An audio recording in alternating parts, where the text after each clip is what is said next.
Почитувани, Предлог законот за изменување и дополнување на Законот за здравствена заштита ги содржи следните основни решенија. А тоа се обезбедување внатрешна организација во јавните здравствени установи, додавање на АПТИС како меѓународно признат сертификат за познавање на англиски јазик и бришење на психолошкиот и тестот за интегритет за директорите на јавните здравствени установи и директорот на Управата за електронско здравство, понатаму познавање на еден од најчесто користените јазици во Европската унија за здравствените работници, основната плата и делот за успешност да се утврдуваат согласно колективен договор и обезбедување здравствени работници со високо образование во јавните здравствени установи. По однос на овие основни предлог решенија за дополнување и изменување на Законот за здравствена заштита, нашата пратеничка група ќе изготви и предложи амандмани кои многу повеќе ќе имаат улога во подобрување на постојното законско решение, а не само усогласување на овој закон со Законот за административни службеници и враќање на одредбата за превземање во јавно здравство на здравствените работници од приватните здравствени установи, кои по наведените основи останале без работа, што патем морам да напоменам беше воведено од страна на владата на ВМРО ДПМН. Јас конкретно се прашувам што ќе се случи со бранот на вработување на лекари во јавните здравствени установи.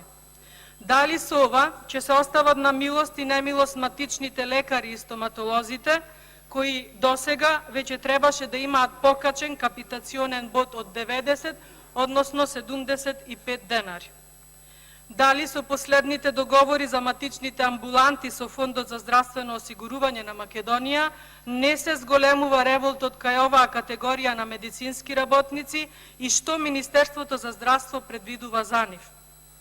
Министерот за здравство Венко Филипче остана на ставот дека за докторите ќе има покачување од 10%, а за останатиот медицински персонал од само 5% во наредната 2019 година.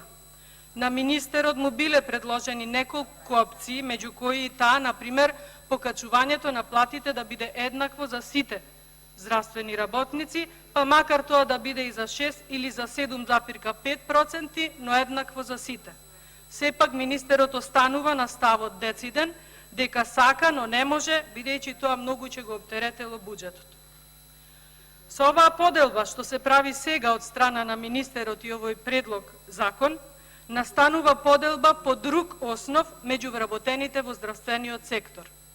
Филипче со оваа одлука дискриминира околу 22.000 медицински персонал во јавните здравствени установи или сите оние кои не се доктори, а се медицински сестри, лаборанти, радиотехнолози, физиотерапевти и слично.